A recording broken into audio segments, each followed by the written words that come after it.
The Apache woman tried to steal the cowboy's horse, and the cowboy did unexpected things to her. Elias Carter stood near his small camp, looking out at the open range. He had been awake for a long time. Sleep had come and gone in short pieces during the night, the way it often did when a man lived alone far from towns and people. Elias was a cowboy by work, but also by habit and heart. He had spent many years moving with the land, learning its moods and signs. He knew how the wind sounded before a storm and how the ground felt before the heat of the day arrived. His camp was simple, just a fire pit, a bedroll, and a few tools he carried everywhere. His horse, a strong brown mare named Willow, was tied nearby, calmly chewing at the dry grass. For the past 2 days, Elias had felt something was not quite right. It was not fear exactly, but a feeling that came from long experience.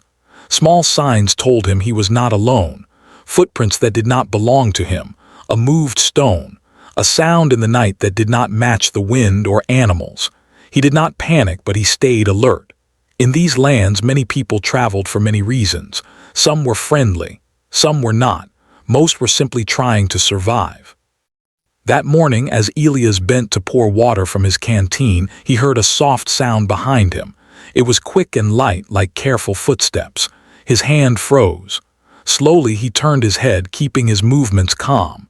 His eyes went straight to Willow. Someone was standing beside the horse. It was a young woman. She moved quietly, her hands working fast at the rope that held the horse. Her clothes were simple and worn, dusty from travel. Her hair was dark and pulled back, though loose strands fell around her face. She looked thin, tired, and very focused. She did not notice Elias at first. For a brief moment, time seemed to stop. Elias felt his heart beat harder, but he did not shout. He did not run. He stood still, watching.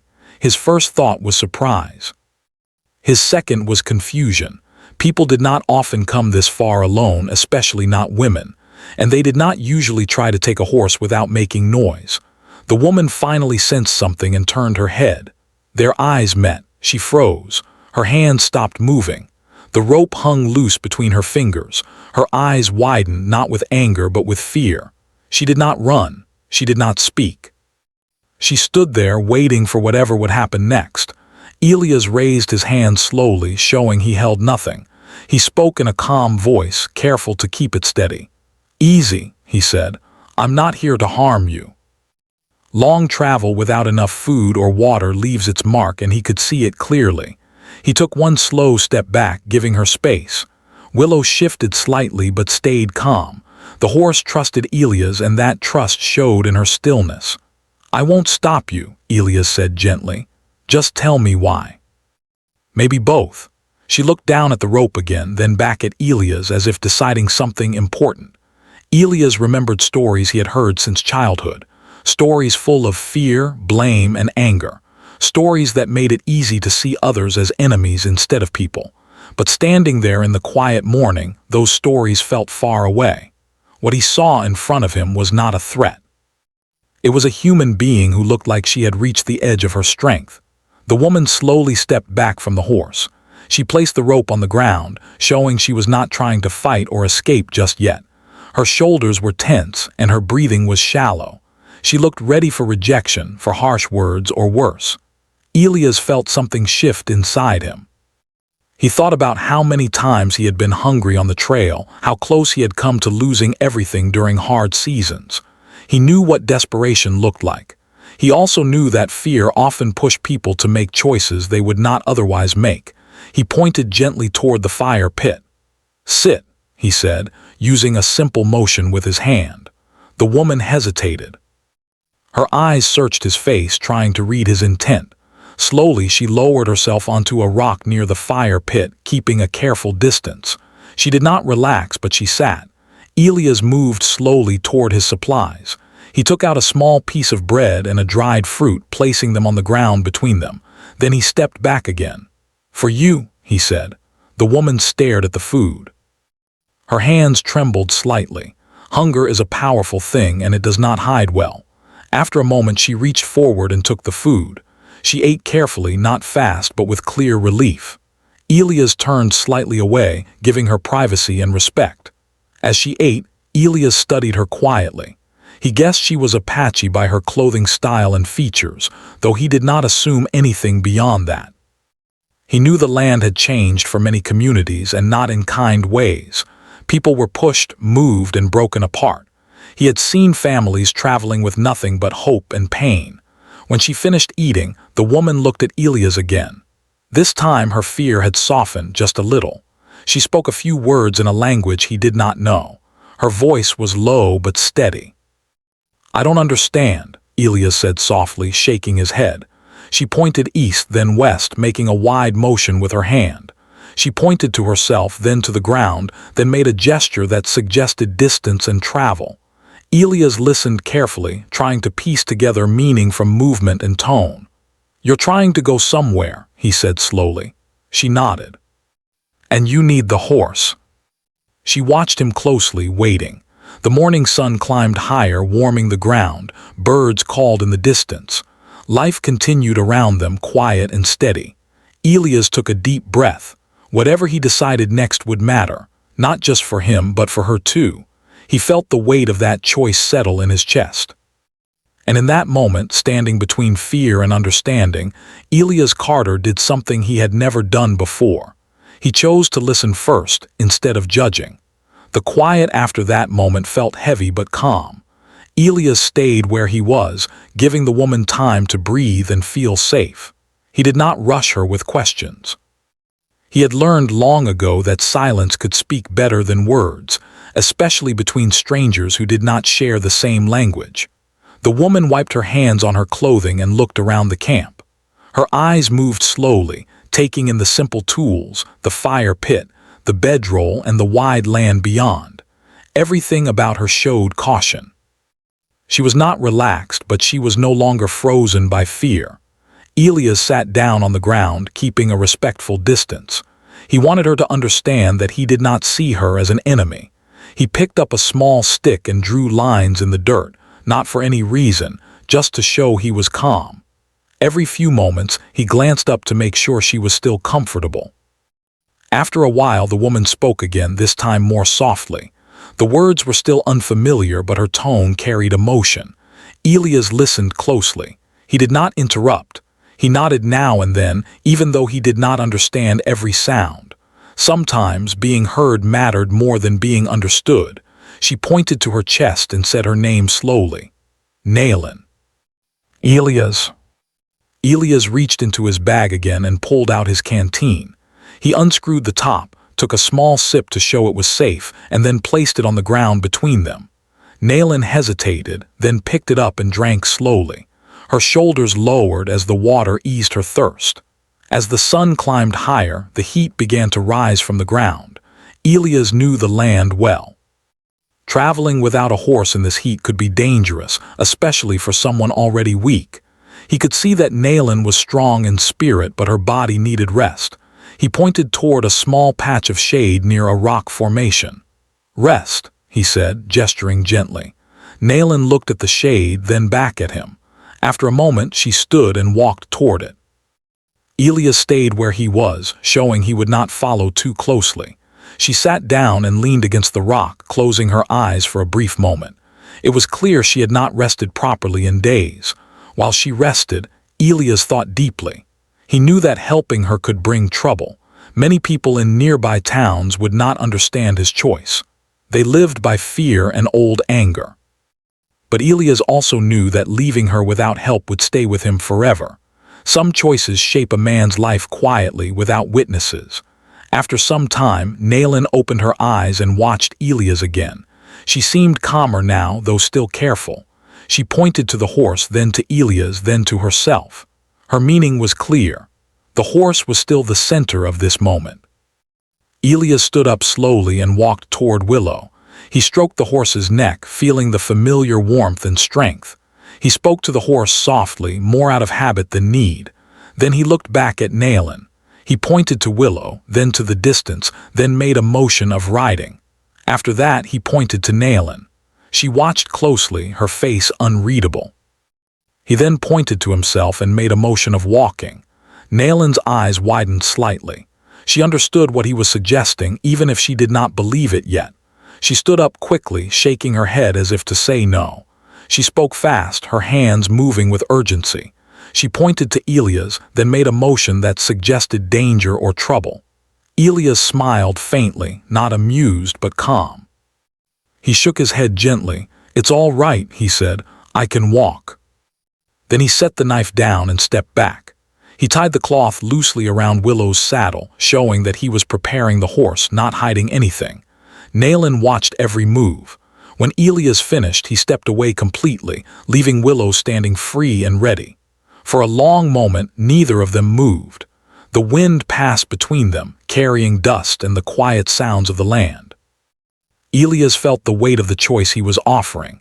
He knew that once she took the horse, there would be no turning back. Nayland slowly walked toward Willow. She reached out and touched the horse's neck. Willow stayed calm, sensing no harm. Nayland looked back at Elias, her eyes filled with something new. It was not fear this time. It was disbelief mixed with gratitude. She spoke again, her voice shaking slightly. Elias did not understand the words, but he understood the feeling behind them. Nayland then reached into a small pouch at her side and pulled out a tiny object made of woven fibers. It was simple but clearly handmade with care. She held it out toward Elias, offering it with both hands. Elias shook his head gently. "You keep it," he said softly. She hesitated, then slowly pulled it back, pressing it to her chest.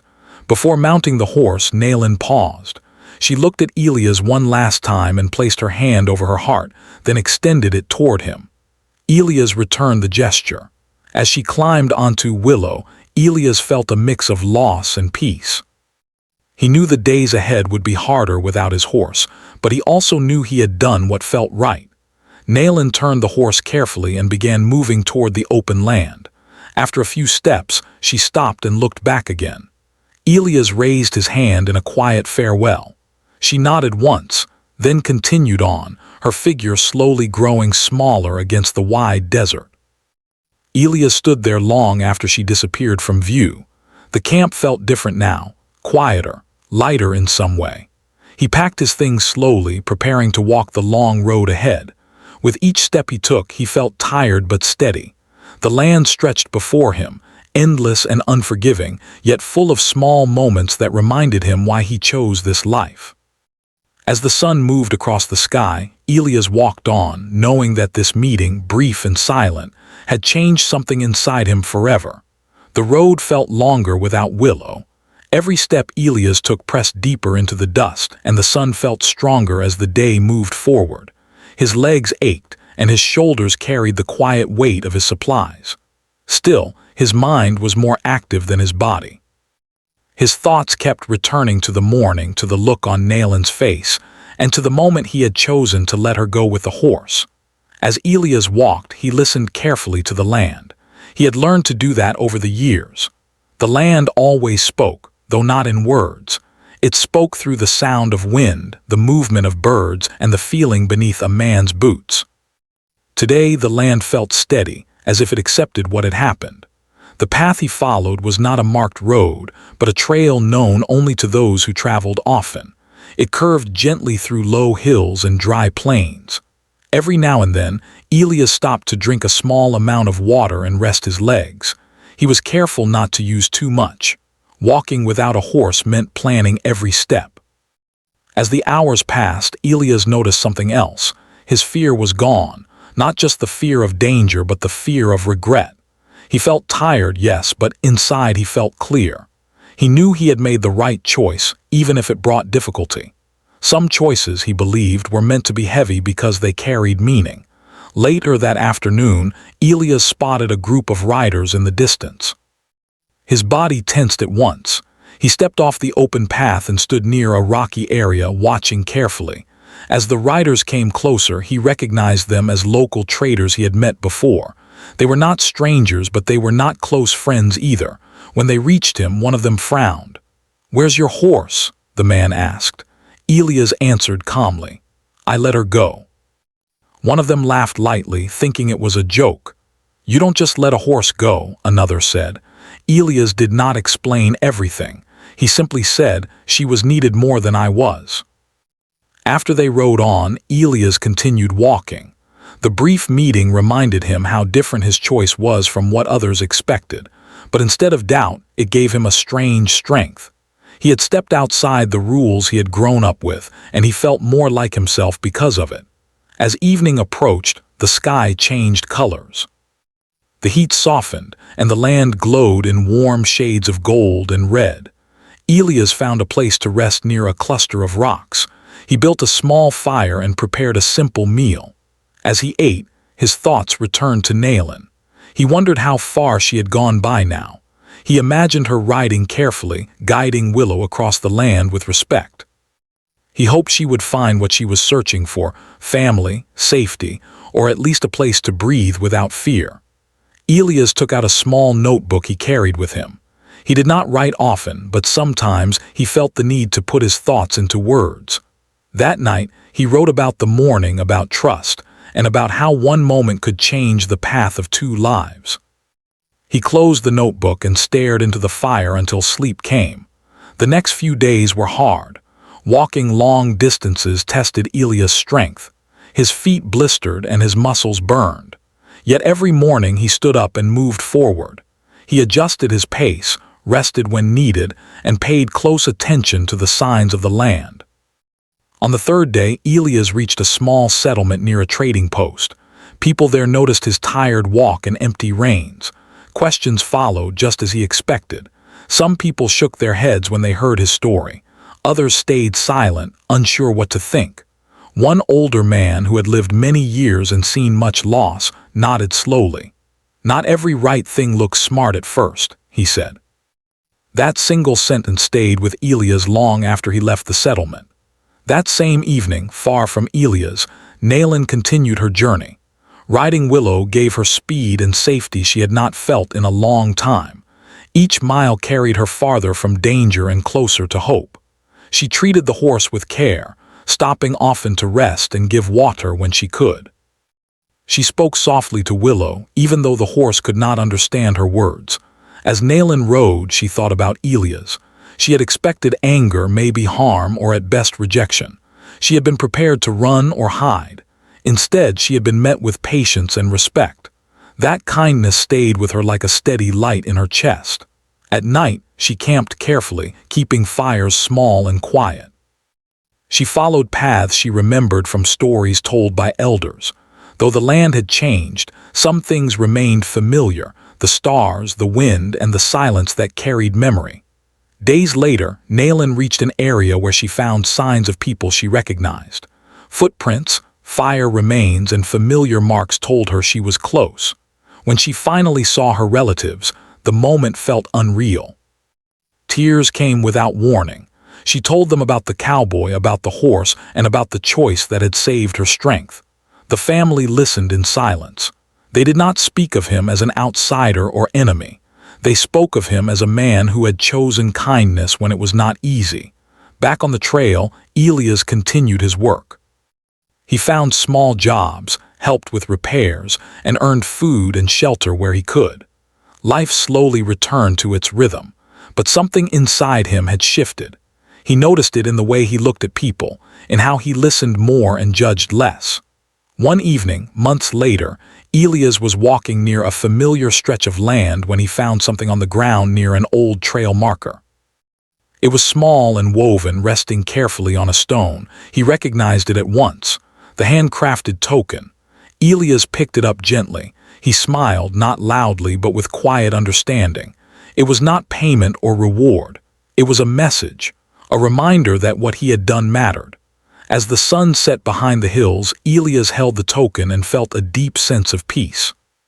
He knew the world would continue to be hard. There would always be fear, misunderstanding, and loss.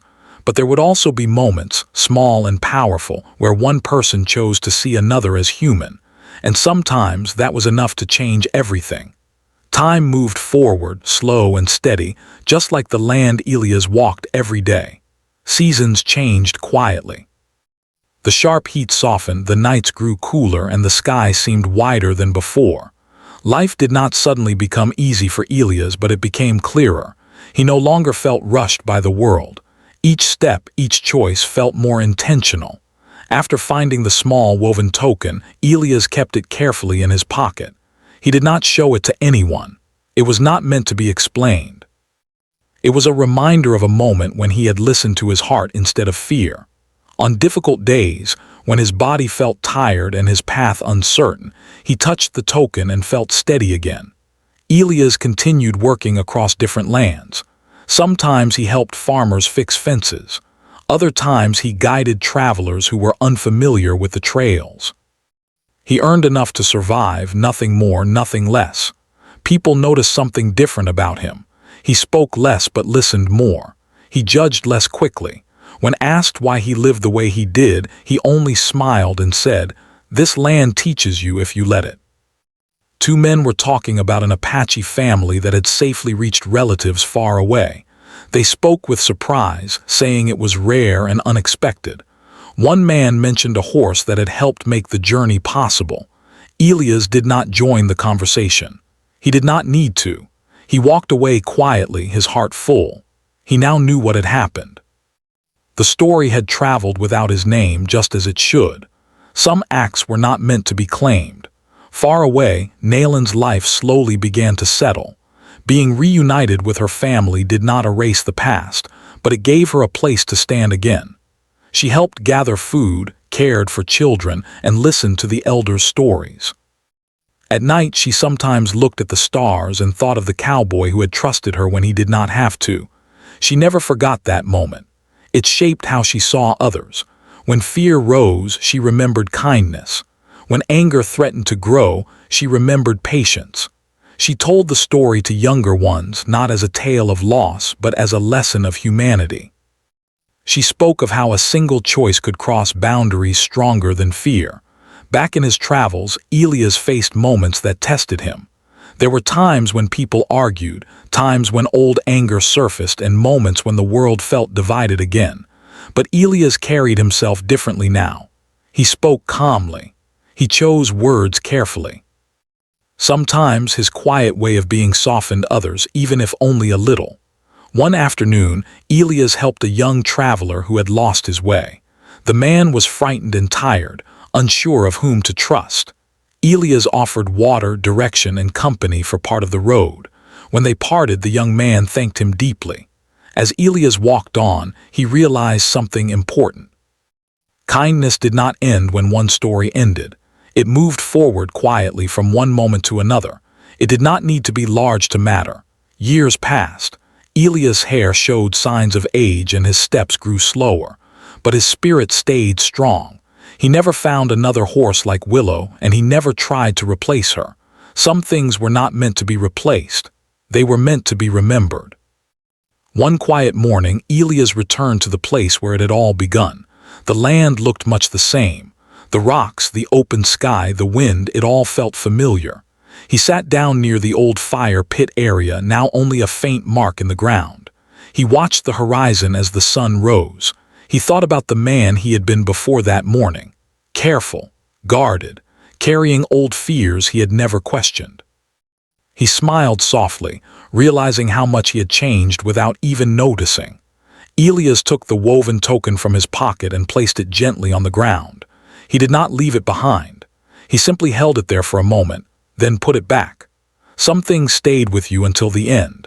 Not long after, Elias settled near a small community where he spent his final years helping where he could. He taught younger folks how to read the land, how to respect silence, and how to see people before seeing labels. He never told his full story unless someone truly listened. When Elias passed away, there was no grand ceremony, just quiet respect.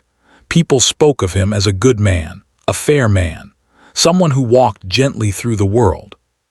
Far away, when Naelin heard of a kind cowboy who had once lived and helped many, she knew without being told. She shared a moment of silence, looking toward the open land, sending gratitude carried by the wind. The world continued as it always does. Conflicts did not disappear. Hard times still came. But somewhere between the past and the future, one story remained. A story where fear did not win. A story where understanding mattered.